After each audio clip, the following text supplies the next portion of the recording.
Just got off work. It's about 4 o'clock in the afternoon.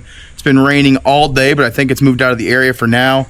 I'm gonna swing over and pick up my father-in-law, and me and him are gonna run up to Tulsa, Oklahoma, check in at both the Harleys, and I gotta pick up a part that I ordered. We're also gonna swing by the Blue Whale of Catoosa because that is a 15 and 26 challenge coin this year.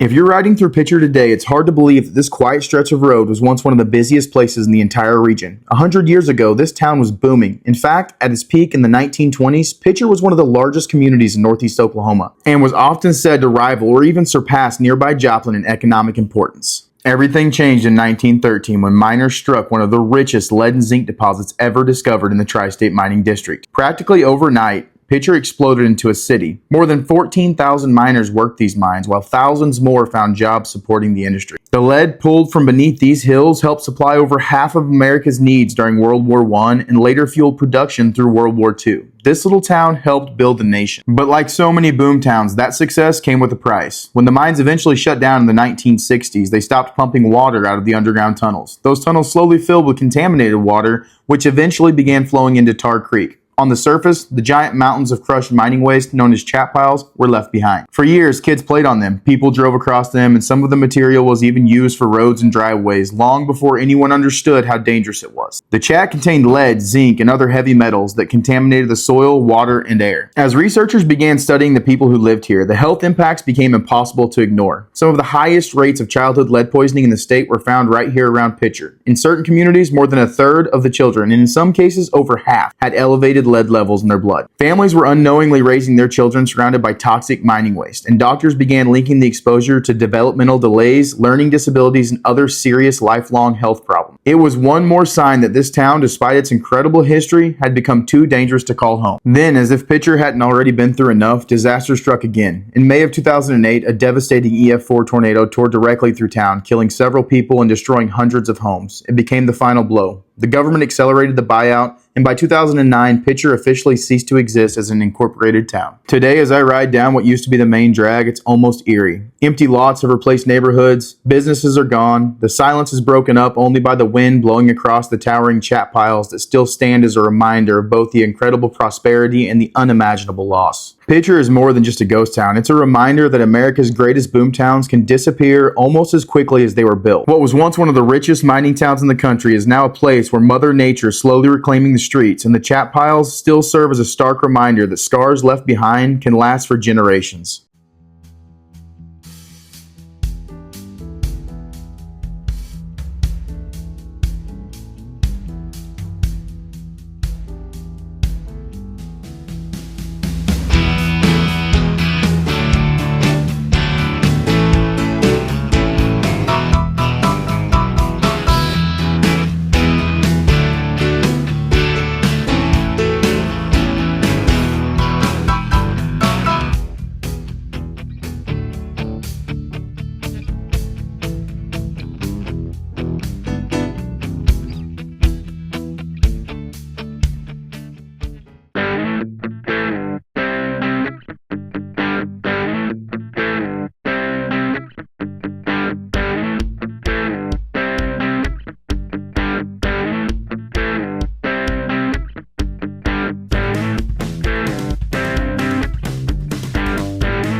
We made it to Route 66 Harley-Davidson. I'm gonna get a check-in, grab my part that I ordered, and then we're gonna get on the road to Myers-Duren. If you guys are looking to buy a bike, Route 66 Harley-Davidson in Tulsa has you covered. they have got a shit ton of new bikes on the floor as well as really nice used bikes. Their building's huge. Their service department is top tier. You guys got to come by and check them out.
All right, we just got home, guys.